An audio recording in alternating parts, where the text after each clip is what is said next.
Hello everyone. जैसा कि हमने स्टार्ट किया था 10th क्लास के साइंस के केमिस्ट्री का first chapter chemical reaction and equation, ये चैप्टर हमने स्टार्ट किया था, इसी के बारे में हम पढ़ेंगे। और इसे हमने स्टार्ट किया था कहाँ से, इस चैप्टर की शुरुआत करी थी हमने, इसकी शुरुआत हमने करी थी चेंजेस से, बदलाव। जो हमारे केमिकल रिएक्शन है इसकी स्टार्टिंग करी थी हमने कहाँ से, चेंजेस से करी थी। चेंजेस कितने होते हैं हमारे, इनको हमने दो भागों में बांटा था। एक हमारा था फिजिकल चेंज और दूसरा जो हमारा था वो था हमारा केमिकल चेंज। अब फिजिकल चेंज क्या होता है और केमिकल चेंज क्या होता है। फिजिकल चेंज जैसे कि मैं एक पेपर लेता हूं और इस पेपर को अगर मैंने दो टुकड़ों में फाड़ दिया, ये हमारा क्या है, फिजिकल चेंज है। केमिकल चेंज क्या होगा, अगर मैं एक पेपर लेता हूं और इस पेपर को मैं क्या करता हूं, बर्न कर देता हूं, इस प्रकार से जला देता हूं, तो इससे हमें क्या मिलेगा, इससे आप देख रहे हो कि हमें स्मोक मिलेगा, धुआं मिलेगा, और क्या मिल रहा है, तो राख मिलेगी, ऐश मिलेगी। ठीक है, ये क्या हुआ, हमारा केमिकल चेंज हुआ। मतलब कि हमने फिजिकल चेंज में क्या किया था, एक हमने पेपर लिया, पेपर को बीच में से फाड़ दिया, फाड़ने के बाद हमें पेपर के दो अलग अलग पीसेस यानी कि टुकड़े मिल गए। जबकि हमने केमिकल चेंज में हमने क्या किया, इस तरीके से एक पेपर को लिया और जो ये हमारा पेपर था इसको हमने क्या कर दिया, बर्न कर दिया, जला दिया। जलाने के बाद हमें क्या मिला, तो इससे हमें राख और क्या मिला, धुआं मिला। तो ये जो बदलाव आए ये हमारे केमिकल चेंज में आए।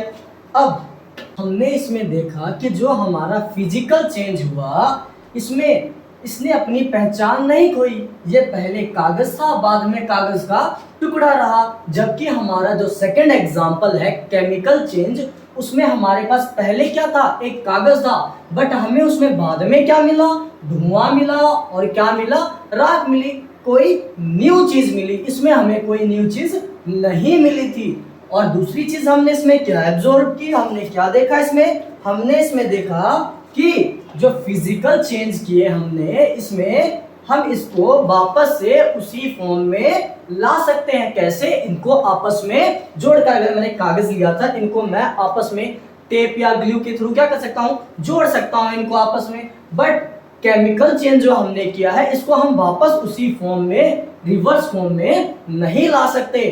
क्या मैं धुएं और राख को वापस से पेपर बना सकता हूं, बिल्कुल भी नहीं बना सकता। तो ये दोनों चीज हमने इसके अंदर देखी कि क्या हमारे फिजिकल चेंज से और क्या हमारे केमिकल चेंज से। केमिकल चेंज देखे यही डिफाइन करेगा, क्या केमिकल रिएक्शन को डिफाइन करेगा। क्या डिफाइन करेगा और कैसे डिफाइन करेगा केमिकल रिएक्शन, कि एक ऐसी प्रोसेस जिसमें एक एलिमेंट रिएक्ट करने के बाद, एक या एक से ज्यादा एलिमेंट रिएक्ट करने के बाद हमें कोई क्या करे, एक न्यू एलिमेंट दे जिसकी प्रॉपर्टी पहले वाले से बिल्कुल अलग हो। वो चीज हमारी क्या कहलाई, तो केमिकल रिएक्शन कहलाई, रासायनिक अभिक्रिया कहलाई। जैसा कि हमने देखा कि हमने पेपर को लेके जलाया था, तो जलाने से हमें दो नई चीज मिली थी, एक न्यू फॉर्मेशन मिला था। तो ये चीज क्या कहलाई, हमारी केमिकल रिएक्शन कहलाई। किसी भी केमिकल रिएक्शन को कराने के लिए हमारे दो मेजर कंपोनेंट होते हैं। जो फर्स्ट वन है वो हमारा होता है रिएक्टेंट, जिसको हम अभिकारक कहते हैं। दूसरा जो हमारा है वो हमारा होता है प्रोडक्ट, जिसको हम क्या कहते हैं, इसको हम कहते हैं उत्पाद।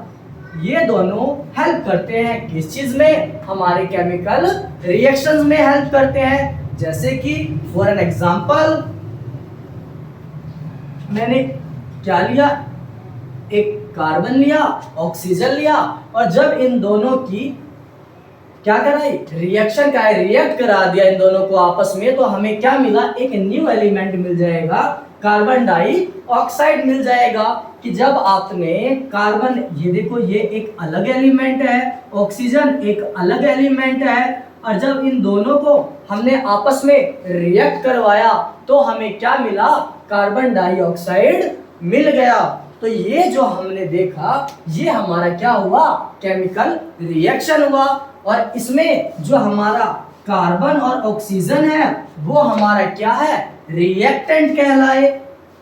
और जो हमें रिजल्ट मिला है इन दोनों से वो हमारा रिजल्ट क्या कहलाया, प्रोडक्ट कहलाया। और इसके बीच में जो ये सिंबल्स लगे हैं, ये जो सिंबल्स रिप्रेजेंटेशन कर रहा है वो हमारा क्या कहलाएगा, वो हमारा इक्वेशन कहलाएगा। तो इस तरह से हमने इसको इंट्रोडक्शन देखा कि केमिकल रिएक्शन क्या होता है और केमिकल इक्वेशन क्या होती है। आइए तो अब इसके बारे में आगे पढ़ते हैं कि कोई भी केमिकल रिएक्शन होगा तो उसे हम पहचानेंगे कैसे। तो सबसे पहली चीज क्या होगी, उसके अंदर उसका स्टेट चेंज हो जाएगा, उसकी अवस्था चेंज हो जाएगी। कोई भी रिएक्शन होगा तो और क्या होगा, उसके अंदर उसका क्या हो सकता है, गैसेस में वो चेंज होते हैं, गैस इवॉल्व हो सकती है। और क्या हो सकता है, उसके कलर में चेंजमेंट आ सकती है। तो ये सारी चीजें जो है आपको केमिकल रिएक्शंस के अंदर देखने को मिल सकती है। तो जैसा कि हमने फर्स्ट चैप्टर का केमिकल रिएक्शन पढ़ लिया और इक्वेशन को समझ लिया, इसके अंदर अब जो हमारे टॉपिक आते हैं वो आते हैं बैलेंसिंग के। उसके हम एक सेपरेट वीडियो में पढ़ लेंगे उसके बारे में। तो अब आइए इसके बारे में इसका नेक्स्ट टॉपिक पढ़ते हैं, जो इनके टाइप्स हैं।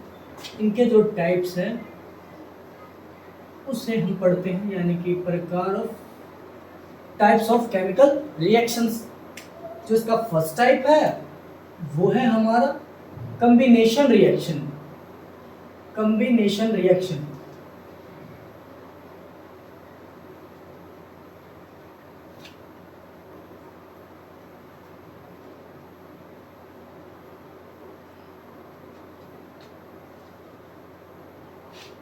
कॉम्बिनेशन रिएक्शन क्या होता है जी, जब दो या दो से ज्यादा एलिमेंट मिलकर एक सिंगल प्रोडक्ट बनाते हैं तो उसे हम कॉम्बिनेशन रिएक्शन कहते हैं।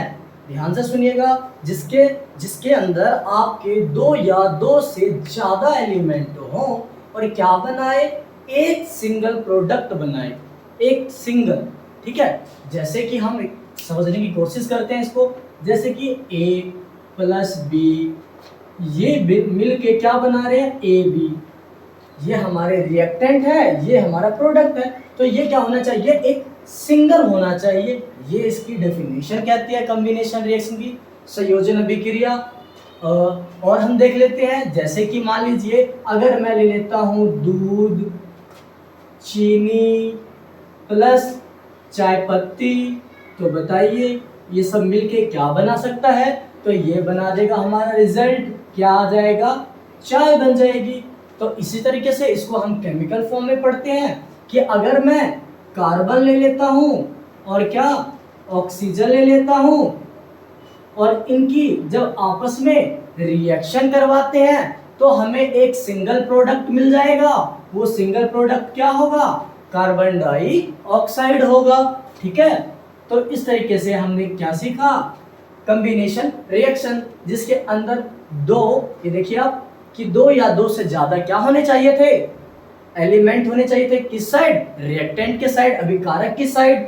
तो ये हमारे हैं और उनको मिलकर क्या बनना चाहिए था, एक सिंगल प्रोडक्ट। तो यहाँ पे हमें वो सिंगल प्रोडक्ट मिल रहा है। तो ये हो गया हमारा कॉम्बिनेशन रिएक्शन। आइए इसका अब सेकेंड टाइप पढ़ते हैं, वो है हमारा डीकम्पोजिशन रिएक्शन, जिसको हम क्या कहते हैं, वियोजन अभिक्रिया भी कहते हैं। वियोजन अभिक्रिया क्या होती है जी, बिल्कुल ही इसके अपोजिट होता है।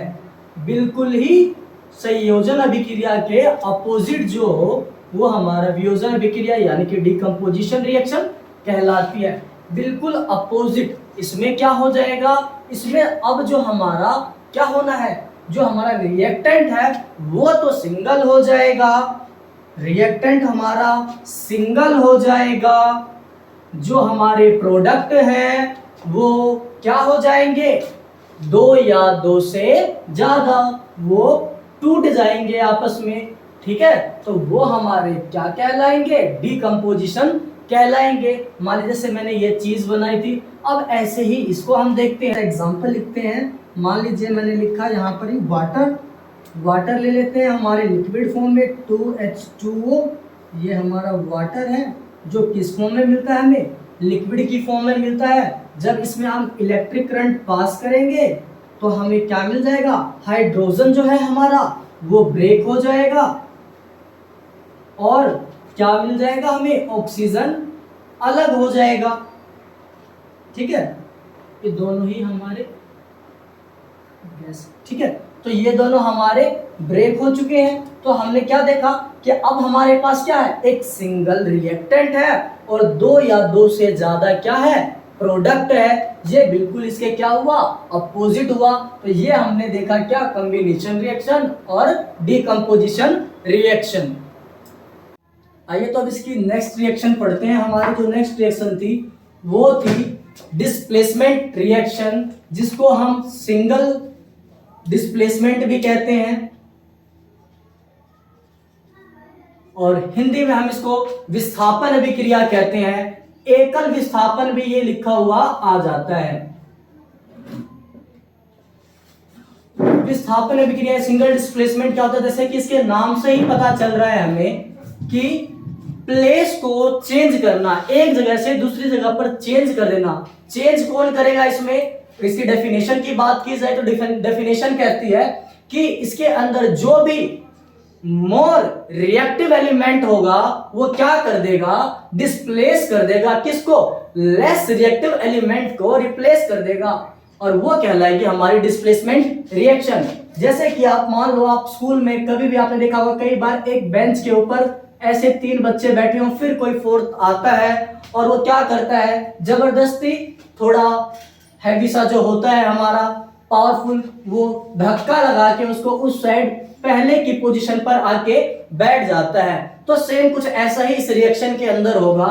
हम देखेंगे एग्जांपल के थ्रू इस चीज को। हम लेते हैं copper sulphate plus iron, aqueous form में होते हैं, ये सॉलिड फॉर्म में है फिलहाल ये। जब ये रिएक्शन करवाएगा तो हमें क्या मिलेगा, जो हमारा कॉपर तो ऐसे ही रह जाएगा और जो हमारा आयरन है Fe उसके साथ सल्फेट जुड़ जाएगा।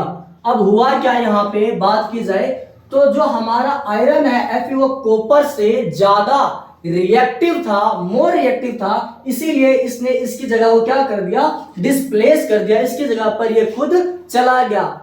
आपको अगर ऐसे समझ नहीं आता तो 3rd चैप्टर के अंदर आपकी रिएक्टिव सीरीज दी गई हुई है, वहां आप एक बार चेक कर लें, आपको पता चल जाएगा कि आयरन है वो ज्यादा रिएक्टिव होता है किससे, कॉपर से, इसीलिए इसने इसकी जगह चेंज कर दी। जब आप रिएक्शन के अंदर देखोगे कि यहाँ पे अब SO4 नहीं है CO के साथ, बल्कि किसके साथ है, Fe के साथ SO4 यानी कि सल्फेट जुड़ चुका है।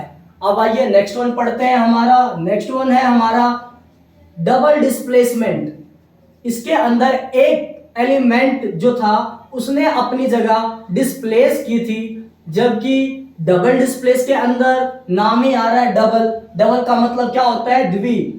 द्वि का मतलब क्या, बात करें तो हम दो की बात करें, इसके अंदर दो एलिमेंट अपनी जगह चेंज करेंगे, डिस्प्लेस करेंगे, एक्सचेंज करेंगे। ठीक है, डिस्प्लेस नहीं, वो एक्सचेंज कर देंगे अपनी जगह को एक दूसरे की जगह को, और वो हमारा क्या कहलाएगा, डबल डिस्प्लेसमेंट रिएक्शन कहलाएगी। तो जैसे कि था हमारा example Na2SO4 sodium sulphate plus BaCl2 barium chloride gives, क्या होता है, डबल डिस्प्लेसमेंट होगी, डबल एक्सचेंज करेंगे जगह, दो एलिमेंट अपनी जगह चेंज करेंगे। जैसे कि अब करेंगे हमारे यहाँ पे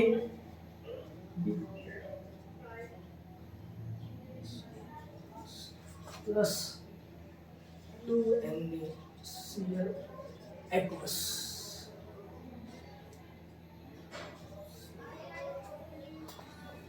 तो यहां पे हमारा बन चुका है। आप देखिए कि पहले में सोडियम के साथ जो है हमारा सल्फेट है, बट जब रिएक्शन हुई है तो क्या हुआ है, जगह चेंज हो चुकी है। क्या आ चुका है हमारे सल्फेट के साथ, अब आप देखेंगे यहाँ पे तो बेरियम आ चुका है, और सेकंड में आप देखिएगा तो हमारा जो Cl क्लोराइड था उसकी जगह पर आफ्टर रिएक्शन क्या हुई है, सोडियम जाके ऐड हो गया है। तो इस तरह से हमने हमारे दो एलिमेंट ने क्या करी है, अपनी जगह एक्सचेंज कर दी है। तो इस प्रकार से ये हमारा डबल डिस्प्लेसमेंट रिएक्शन हुआ। तो नेक्स्ट इंपॉर्टेंट रिएक्शन है हमारी कौन सी, रिडॉक्स रिएक्शन है। इसको हम हिंदी में उपोपचय कहते हैं, उपोपचय अभिक्रिया। इसके अंदर क्या होता है, इसके अंदर एक ही साथ हमारे क्या हो जाएंगे, ऑक्सीडेशन और रिडक्शन दोनों एक साथ होता है। ऑक्सीडेशन ऑक्सीजन का गेन और रिडक्शन क्या है, इसमें ऑक्सीजन का रिमूवल होता है, ऑक्सीजन का लॉस होता है। ये दोनों जब एक साथ हो जाए तो वो रिडॉक्स रिएक्शन कहलाती है। एग्जाम्पल के लिए हम देखेंगे जिंक ऑक्साइड प्लस कोक, जब हमने इसकी रिएक्शन करवाई तो हमें क्या मिल रहा है, जिंक ऐसे ही रहेगा और हमें कार्बन मोनोऑक्साइड प्राप्त हो जाएगा। अब यहाँ पे आप देखोगे कि क्या हुआ है, यहाँ पर देखो जो C है उसके साथ हमारा क्या ऐड हो गया है, ऑक्सीजन। मतलब कि क्या हुआ, यहाँ पे हमारा ऑक्सीजन का गेन हुआ है, और यहाँ पे अगर आप देखोगे तो यहाँ पे हमारा क्या हो रहा है, तो ऑक्सीजन का लॉस हो रहा है।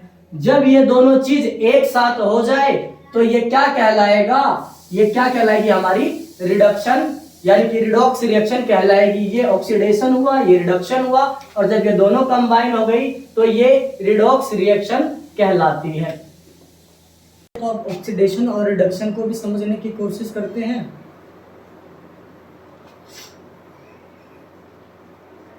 ऑक्सीडेशन, इसको हम ऑक्सीकरण भी कहते हैं। ऑक्सीडेशन क्या होता है, जैसा मैंने अभी आपको बताया, इसमें क्या होता है, ऑक्सीजन O से ऑक्सीडेशन, O से ऑक्सीजन, ऑक्सीजन का इसमें एडिशन होगा।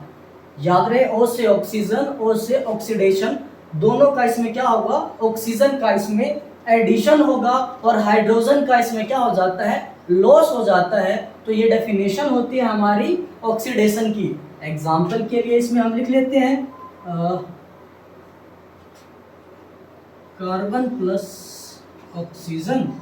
ये हमारा इसमें आप देखोगे तो क्या हो चुका है कि हमारा एडिशन हो चुका है, किसका, ऑक्सीजन का एडिशन हो चुका है। दूसरा हमारा है रिडक्शन। रिडक्शन, इसकी डेफिनेशन क्या होती है, रिडक्शन,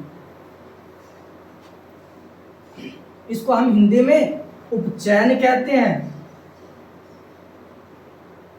उपचयन कहते हैं।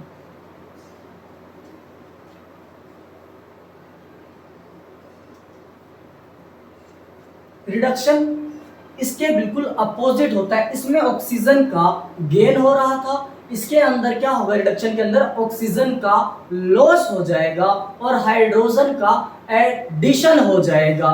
तो आइए इसका भी एग्जांपल लिखते हैं। Zinc oxide plus carbon monoxide, reaction करवाते हैं, जिंक को अपनी जगह रखते हैं, और हमारा क्या हो जाएगा, इस तरीके से। यहाँ पे ऑक्सीजन का एडिशन हुआ है, देखिए ऑक्सीजन जुड़ चुका है कार्बन के साथ। यहाँ देखिए तो ऑक्सीजन जो है यहाँ से हट चुका है, यानी ऑक्सीजन का इसमें क्या हुआ है, लॉस हुआ है। और ये हमारी डेफिनेशन थी रिडक्शन की। तो इस तरीके से हमने ऑक्सीडेशन और रिडक्शन को भी समझा। आगे पढ़ते हैं हम एक्सोथर्मिक रिएक्शन और एंडोथर्मिक रिएक्शन को देखते हैं। एक्सोथर्मिक, एक्सोथर्मिक, थर्मिक का मतलब है हीट, इसको हम हिंदी में ऊष्माक्षेपी कहते हैं। एक्सोथर्मिक रिएक्शन क्या होती है, देखो एक्सो और एंडो ना हम साथ साथ लेके चलते हैं। एक्सो और एंडोथर्मिक दोनों में है क्या, इस चीज को भी समझते हैं। दोनों में हीट की बात की गई है। ये ऊष्माशोषी एक ऊष्माक्षेपी दो होते हैं।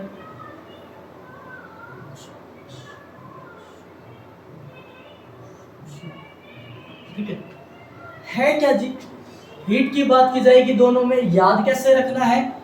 एक के अंदर जो है आपकी डेफिनेशन देखोगे तो हीट रिलीज होगी और एक डेफिनेशन में हमारी जो हीट है वो एब्जॉर्ब होगी।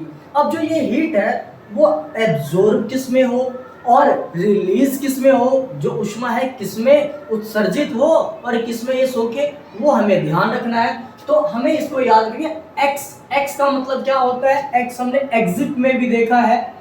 एग्जिट मतलब निकास, निकास मतलब निकल जाना, निकलना मतलब रिलीज।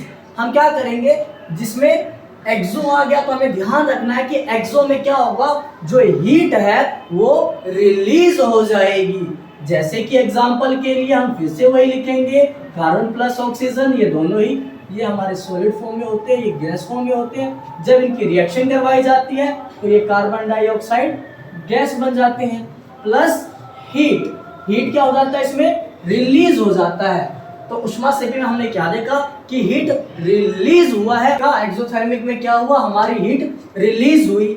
अब एंडोथर्मिक में हमने क्या करना है, हीट को एब्जॉर्ब करना है। एग्जाम्पल के लिए N2 प्लस O2, इसमें क्या हो जाएगा, प्लस हीट लेंगे हम, तभी तो हीट को क्या करेगा, एब्जॉर्ब कर लेगा, और ये हमारा हीट इसमें एब्जॉर्ब हो चुका है। याद रखिए, इसकी डेफिनेशन में आपको गलती नहीं करनी है। याद कैसे रखेंगे, थर्मिक का मतलब हमारा क्या है, ऊष्मा यानी कि हीट, और एक्स का मतलब क्या है, हीट को रिलीज करेगा। एंडो में क्या है, हीट को एब्जॉर्ब करेगा। एक्स से याद रखना है आपको, रिलीज, ठीक है, एक्स का मतलब एग्जिट, ठीक है। इस तरीके से आप याद रख सकते हो एक्सोथर्मिक और एंडोथर्मिक रिएक्शन को। हमारी लास्ट रिएक्शन रहेगी थर्मल डीकंपोजिशन।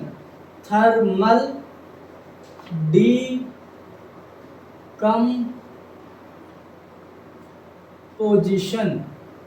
जिसको हम हिंदी में तापीय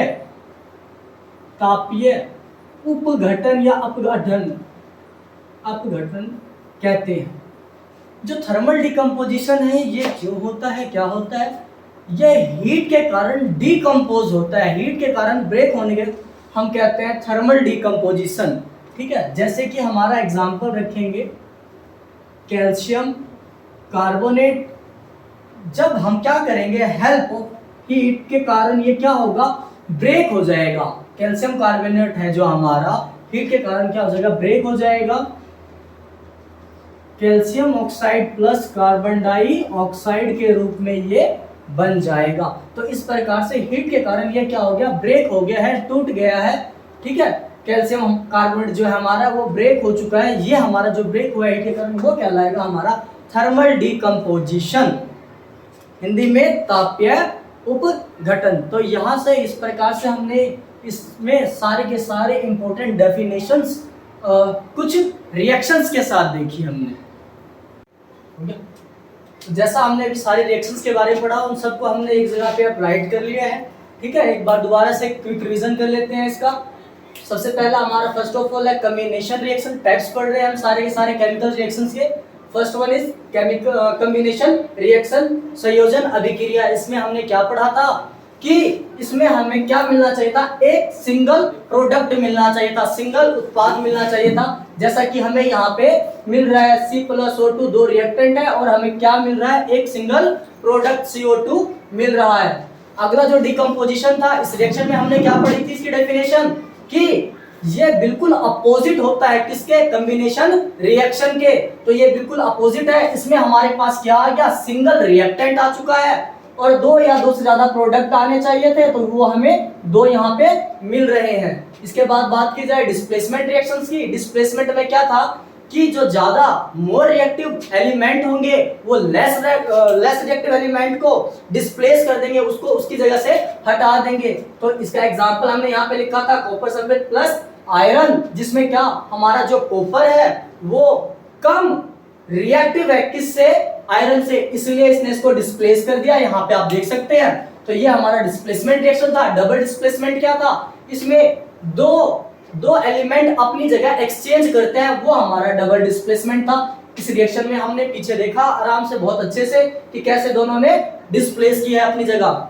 उसके बाद बात की जाए रिडॉक्स रिएक्शन की, इसमें हमने क्या देखा कि ऑक्सीडेशन और रिडक्शन जब दोनों कंबाइन हो जाए तो वो रिडॉक्स रिएक्शन कहलाती है। एग्जांपल के लिए हमने जिंक ऑक्साइड प्लस कार्बन लिया था और इसमें हमने देखा था कि इसमें कैसे ऑक्सीजन का ऐड भी हो रहा था और ऑक्सीजन का रिमूवल भी हो रहा था। Next one is oxidation reaction. इसके अंदर हमने देखा था क्या, O से ऑक्सीजन और O से हमें क्या याद रखना है, ऑक्सीडेशन, और O से ऑक्सीजन, ऑक्सीजन का इसमें गेन हो जाएगा। इसमें ऑक्सीजन गेन हो रहा है, देखिए कैसे इसके साथ कंबाइन होकर जुड़ चुका है। नेक्स्ट में हमारा जो रिडक्शन था इसमें ऑक्सीजन का लॉस होता है। तो देखिए जिंक ऑक्साइड था, जैसे हमारी रिएक्शन हुई तो जिंक के साथ जो ऑक्सीजन था उसका लॉस हो चुका है, वो किसी और के साथ जाके जुड़ चुका है। Next one is exothermic. आपको याद रखने के लिए कहा था कि एक्सो और एंडो को हम एक साथ याद रखेंगे। थर्मिक का मतलब हमारा हीट होता है और एक्सो और एंडो में क्या होता है, हीट को या तो एब्जॉर्ब किया जाएगा या हीट को रिलीज किया जाएगा। जहां एक्स आ जाए तो एक्स से हमें याद रखना था एग्जिट, और एग्जिट क्या करवाएगा, रिलीज करवाएगा। किसको रिलीज करवाएगा, हीट को। देखिए यहाँ पे हीट बाहर जा चुकी है। नेक्स्ट में हमारे क्या था, हीट एब्जॉर्ब होगी। तो देखिए यहाँ हमारा Na2 और O2 के साथ हीट था, जब हमने रिएक्शन करवाई तो इसमें हीट क्या हो चुकी है, एब्जॉर्ब हो चुकी है। And the last one is thermal decomposition, जिसमें क्या हुआ था कि डिकम्पोज हो रहा था हमारा एलिमेंट, किसके कारण, हीट के कारण। तो यहाँ पे देखिए कैल्शियम कार्बोनेट था जो ब्रेक हो चुका है हीट के प्रेजेंस में, और वो बन चुका है कैल्शियम ऑक्साइड और कार्बन डाइऑक्साइड। इस तरह से हमने ये सारे रिएक्शंस कंप्लीट कर दिए हैं फर्स्ट वीडियो में। नेक्स्ट वीडियो में हम आगे इसके क्वेश्चंस और बैलेंसिंग डिस्कस करेंगे। धन्यवाद।